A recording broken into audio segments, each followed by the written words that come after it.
एक बार एक गांव में एक धोबी अपने गधे के साथ रहता था। वह गधे से पूरे दिन कपड़ों की पोटलियां ढोने का काम करवाता था, किंतु वह गधे के लिए चारे का प्रबंध नहीं करता था। धोबी निर्दयी और कंजूस था। धोबी पूरे दिन गधे से काम करवाता और रात को उसे चरने के लिए छोड़ देता, लेकिन पास में कोई चारावाह नहीं होने के कारण गधे को पूर्ण रूप से भोजन नहीं मिलता। पूर्ण रूप से भोजन न मिलने के कारण गधे की हालत बहुत खराब हो गई। एक रात को गधे की मुलाकात एक गीदड़ से हुई। गीदड़ ने गधे से कहा कि महाशय, आपकी यह हालत कैसे हुई? गधा ने जवाब दिया, मुझे खाने के लिए पर्याप्त भोजन नहीं मिलता है, जिस कारण मेरी यह हालत है। इस पर गीदड़ ने कहा कि अब से तुम्हारे भुखमरी के दिन गए। मुझे पास ही एक सब्जियों के बागान का पता है, जिसमें कई तरह तरह की सब्जियां उगाई जाती है।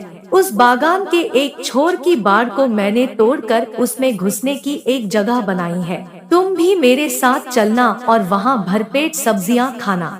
तो गधे ने लार टपकाते हुए हामी भर दी और गधा गीदड़ के पीछे चलता चलता उस सब्जियों के बागान में जा पहुंचा। वहां गधे ने भरपेट सब्जियां खाई। गधे को इतना पर्याप्त भोजन कई महीनों बाद मिला था और वे दोनों भोर होने से पहले उस बागान से निकलकर जंगल की ओर चले गए। यह सिलसिला कई दिनों तक चलता रहा, जिसके कारण गधे के चेहरे पर चमक आ गई और उसका शरीर भी हष्ट पुष्ट हो गया। वह अब भुखमरी के दिनों को भूल गया। एक रात गधा भरपेट खाने के बाद मस्ती में झूमकर गीदड़ से बोला, आज मेरा मन गाना गाने का है और मैं सोच रहा हूँ कि मैं ढेंचू राग गाऊं। गीदड़ ने कहा, गधे भाई, यह गाने वाने का चक्कर छोड़ो। ये मत भूलो कि हम दोनों खाने की चोरी कर रहे हैं। तुम क्यों मुसीबत को न्योता दे रहे हो? गधे ने गीदड़ की और टेढ़ी नजर से देखा और कहा, तुम जंगली के जंगली ही रहोगे। गाने के बारे में तुम क्या जानो? गीदड़ ने कहा, मैं गाने के बारे में नहीं जानता, मैं सिर्फ अपनी जान बचाना जानता हूँ। तुम अपना बेसुरा राग अलापने की जिद छोड़ो, उसी में हम दोनों की भलाई है। गधे ने गीदड़ की बात का बुरा मानकर हवा में दुलत्ती चलाई और शिकायत करने लगा, तुम मेरे राग को बेसुरा कहकर मेरी बेइज्जती की है। हम गधे शुद्ध शास्त्रीय लय में रेंगते हैं, वह मूर्खों की समझ में नहीं आ सकता। गीदड़ बोला, मैं मूर्ख ही सही, पर एक मित्र के नाते मेरी बात मान लो। यदि तुमने गाना गाया तो चौकीदार जाग जाएंगे।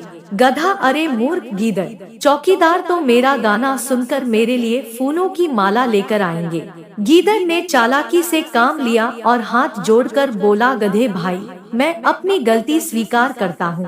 तुम बहुत ही सुरीली राग में गाते हो। मेरे जाने के कुछ समय बाद तुम अपना गाना शुरू करना, ताकि तुम्हारा गाना खत्म होने से पहले मैं तुम्हारे लिए फूलों की माला ला सकूं।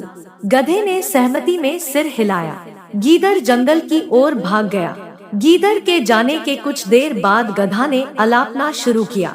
गधे की आवाज से चौकीदार जाग गया और लठ लेकर उसकी ओर भागा और कहा कि यही वह दुष्ट गधा है जो इतने दिन से हमारे बागान की सब्जियों को खा रहा है।